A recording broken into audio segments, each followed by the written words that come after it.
क्या आपको पता है लास्ट 3 मंथ्स में रियल एस्टेट प्राइसेस बढ़े नहीं हैं, बल्कि शायद थोड़े कम ही हुए हैं। इनफैक्ट गुरुग्राम के रियल एस्टेट मार्केट में स्लो डाउन काफी विजिबल है, with developers started offering discounts and flexible payment plans to.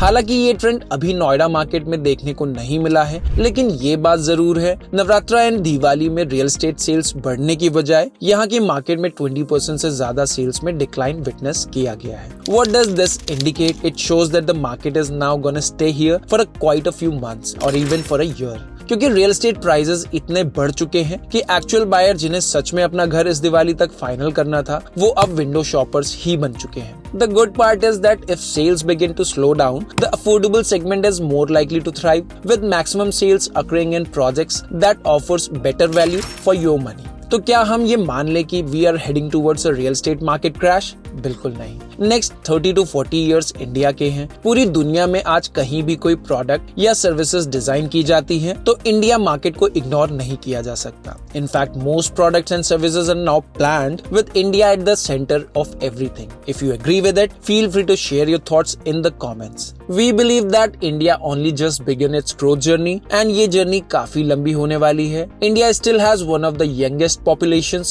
brilliant minds and favorable international political conditions.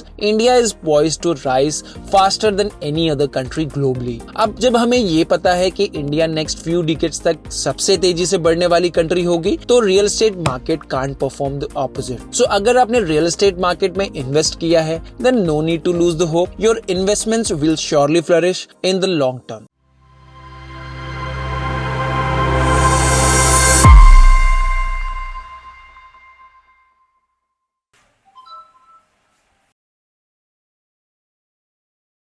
Hello and welcome to the reality unplugged by white heart reality. आज हम एक ऐसे topic को discuss करने वाले हैं जो फिलहाल के लिए टॉक ऑफ द टाउन बन चुका है। पिछले कुछ मंथ्स में ये लगातार प्रेडिक्ट किया जा रहा है कि इंडिया की हाउसिंग मार्केट क्रैश होने के चांसेस हैं, क्योंकि रीसेंट प्राइस हाइक्स जो कि थोड़े इम्प्रैक्टिकल जरूर रहे हैं, जिसकी वजह से थोड़ी मार्केट भी स्लो हो चुकी है। लेकिन पूरा मार्केट क्रैश होगा? बिल्कुल नहीं। और इसके काफी सारे वैलिड रीजंस हैं जो आज के हम इस वीडियो में डिस्कस करने वाले हैं। तो आज हम 7 सॉलिड रीजंस देखेंगे जिससे ये प्रूफ हो सकता है कि ये मार्केट क्रैश नहीं होगा। हम आपको डेटा, एग्जांपल्स एंड रिपोर्ट्स के साथ एक्सप्लेन करने वाले हैं कि क्यों इंडियन मेट्रो सिटीज में रियल एस्टेट स्टेबल रहने वाला है। सो अगर आप होम बायर हो, इन्वेस्टर हो या सिर्फ रियल एस्टेट का ट्रेंड समझना चाहते हो, तो इस वीडियो को एंड तक जरूर देखिए। एंड अगर आपने व्हाइट हार्ट रियलिटी को अभी सब्सक्राइब नहीं किया है तो प्लीज अब कर लो। Now let's get started.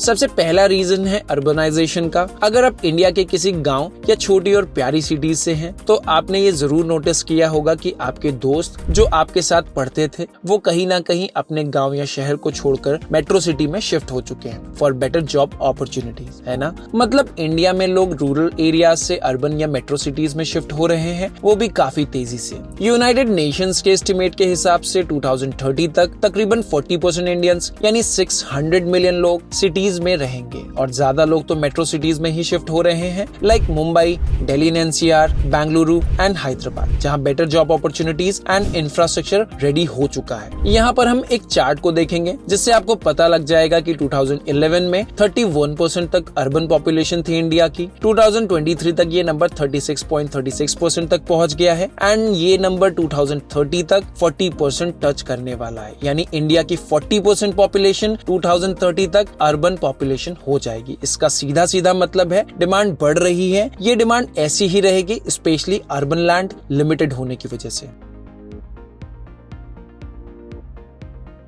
दूसरा बड़ा फैक्टर है टॉप 8 सिटीज में लैंड की स्कैरसिटी। मेट्रो सिटीज जैसे मुंबई एंड दिल्ली एनसीआर में लैंड प्राइसेस दुनिया के हाईएस्ट प्राइसेस में से एक है। इवन बैंगलोर और हैदराबाद में भी लैंड प्राइसेस पिछले 10 सालों में 5 टाइम्स तक हाई हो चुके हैं। लैंड का एक्सपेंसिव होना डेवलपर्स के लिए एक डिफिकल्ट एंट्री बैरियर है जो डायरेक्टली सप्लाई को अफेक्ट करता है। उसके साथ ही लैंड को मेट्रो सिटीज में अगर हम देखें तो वो लगभग एग्जॉस्ट हो चुकी है, और हर साल सभी मेट्रो सिटीज की बाउंड्रीज बढ़ती जा रही हैं, और अब लोग इवन वहां पर भी प्रीमियम रियल एस्टेट परचेज कर रहे हैं, जो एरियाज कुछ सालों पहले तक बजट होम डेस्टिनेशंस होते थे। जैसे गाजियाबाद के वेव सिटी में 5 साल पहले एवरेज अपार्टमेंट का प्राइस 35 लाख रुपीस का हुआ करता था एंड प्लॉट्स का ये रेट लगभग 30,000 रुपीस पर स्क्वायर यार्ड के आसपास ट्रेड करता था। लेकिन अब वेव सिटी में back to back premium and luxury projects launch हो रहे हैं with maximum prices reaching as high as 5 crores. The land price has shot up to 1 lakh rupees per square yard and more. Mumbai में land prices को देखें तो ये पिछले कई सालों से लगातार 10 से 12% एनुअली ग्रो कर रहे हैं। साथ ही नए रिफॉर्म्स के हिसाब से डेवलपर्स को अब लैंड ऑक्शन की पेमेंट 3 मंथ्स में फुल करनी होती है, जो अगेन एक बड़ा एंट्री बैरियर है डेवलपर्स के लिए। ऐसे में सिर्फ डीप पॉकेट्स वाले डेवलपर्स ही आगे आ सकते हैं। सो मार्केट क्रैश तब तक होने के चांसेस होते हैं जब मार्केट में सप्लाई डिमांड से एक्सेस हो जाए, but this is not the case.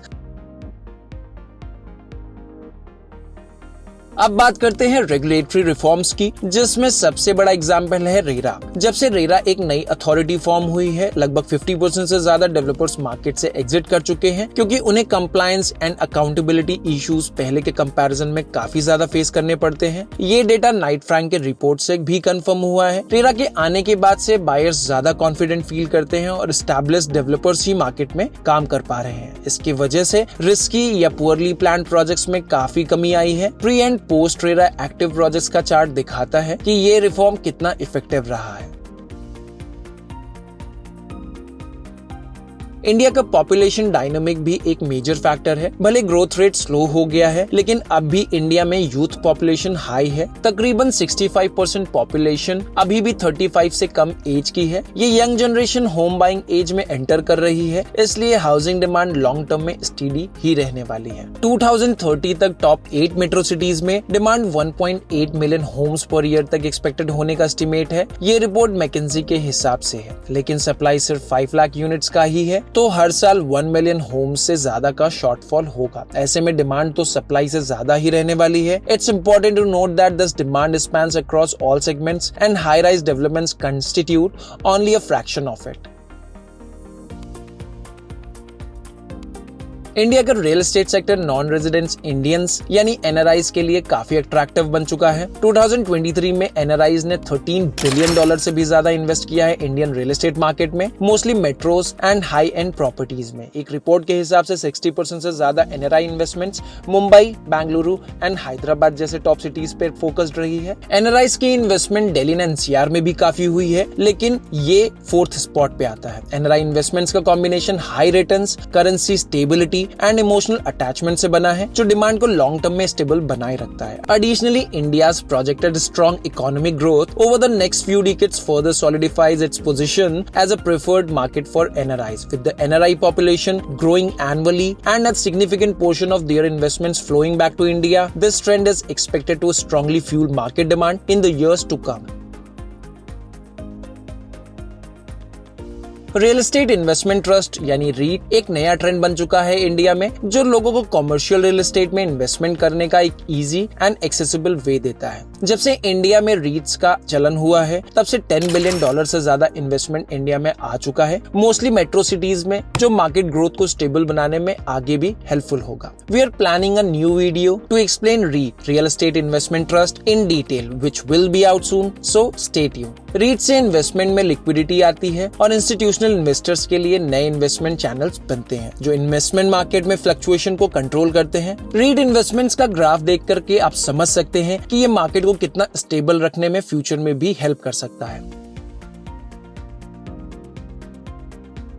India's economy is the fastest growing major economy in the world, with GDP growth estimates ranging between 6 to 8%. This rapid growth is driving the expansion of the middle class and upper middle class, which will continue to boost demand consistently. Brookings Institution की एक report के हिसाब से 2030 तक 80% urban population middle class हो जाएगी। जितनी ज्यादा परचेजिंग पावर बढ़ेगी, उतनी demand better homes and living conditions की भी बढ़ेगी, स्पेशली मेट्रो सिटीज में।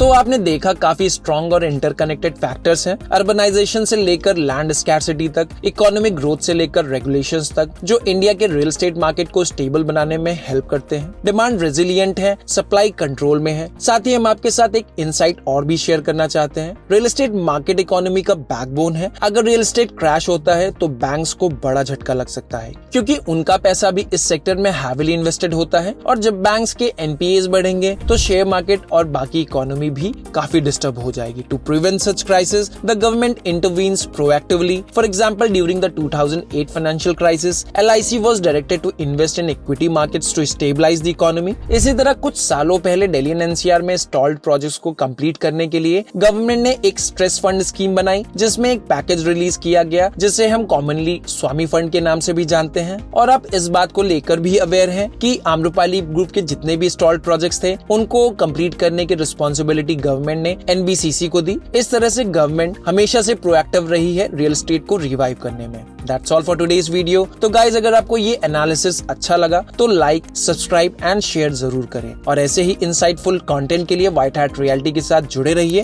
Thanks for watching. See you in the next one.